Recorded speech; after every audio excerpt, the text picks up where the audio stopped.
किसी को भूलकर भी ना बताएं ये बातें। नंबर 1, अपनी कमजोरी। चाहे कोई कितना भी भरोसेमंद क्यों ना हो, अपनी कमजोरी किसी के साथ शेयर ना करें।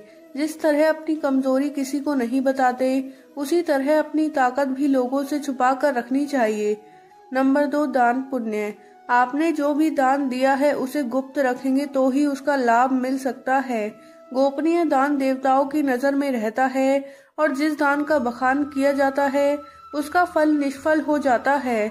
मंदिर में दान दे, किसी गरीब को भोजन कराएं या किसी भी प्रकार का पुण्य कार्य करें, उसका मुंह से बखान ना करें।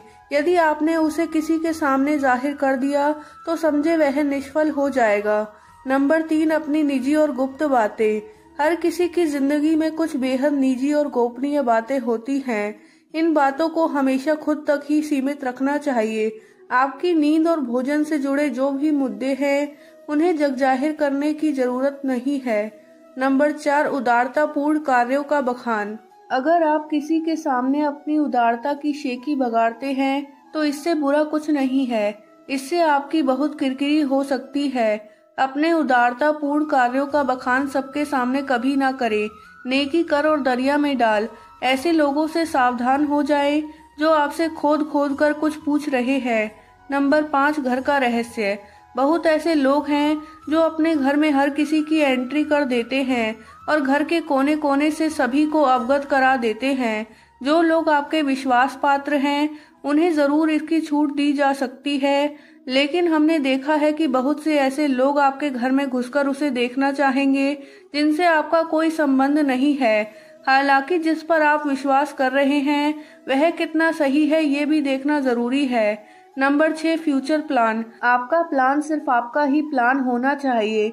कोई आइडिया परफेक्ट नहीं होता है और अगर आप किसी को अपना आइडिया बताते हैं तो शायद आप आलोचना का शिकार हो जाएं और फिर कई बार ईर्ष्या की वजह से सामने वाला शख्स आपका प्लान को पूरी तरह से नकार दे और आप हतोत्साहित हो जाएं। जब तक आपका प्रोजेक्ट अंतिम चरण में ना हो तब तक बिल्कुल भी किसी से उसे शेयर नहीं करें। नंबर 7, धन संपत्ति। लोग जानना चाहते हैं कि आप कितना कमाते हैं। यदि आप सीधे सीधे नहीं बताएंगे तो ये लोग दूसरे तरीके से पूछताछ करके अनुमान लगा लेंगे। इसलिए आप अपने धन को जितना हो सके गोपनीय रखेंगे तो आपके लिए ही अच्छा होगा। इसलिए नहीं कि लोग कर्ज मांग लेंगे और फिर लौटाएंगे नहीं। इसके और भी कई कारण हैं। धन को अपने परिचित या रिश्तेदारों से गोपनीय ही रखने की सलाह दी जाती रही है, लेकिन ध्यान रखें अपनी पत्नी से गोपनीय रखेंगे तो आपके लिए वही धन दुखदायक साबित होगा। नंबर 8, अपने परिवार की दिक्कत। अपने परिवार की दिक्कत कभी भी किसी के साथ साझा ना करें। सभी के परिवार में दिक्कत होती है, इन्हें बताना मूर्खता ही है। ऐसा कहा जाता है कि हर घर अपने आप में एक अलग ही दुनिया है। इस दुनिया में जो कुछ भी हो उसे बाहर प्रकट नहीं करना चाहिए। घर के लड़ाई झगड़े और समस्याओं के बारे में किसी से कहने में भले ही बड़ी राहत मिलती हो, लेकिन कई बार ये मुश्किलें और बढ़ा देता है। जितने ज्यादा लोगों में और जितनी बार इन समस्याओं पर चर्चा होगी, समस्याएं उतनी ही बड़ी होती चली जाएंगी। नंबर 9, गुरु मंत्र, साधना और तप। यदि आपने किसी योग्य गुरु से दीक्षा ली है तो उसके द्वारा दिया गया गुरु मंत्र गोपनीय रखें। हालांकि गुरु मंत्र कई प्रकार के होते हैं, जैसे किसी ने आपको कुछ ज्ञान दिया या कुछ हुनर सिखाया तो वो भी एक गुरु मंत्र है। नंबर 10, पति पत्नी के आपस का व्यवहार। छोटी मोटी समस्याएं जीवन में चलती रहती हैं। पति पत्नी का संसार व्यवहार गोपनीय रखना चाहिए। बहुत से मूर्ख लोग अपनी पत्नी के साथ उनका व्यवहार कैसा है ये भी दूसरों को बताते रहते हैं।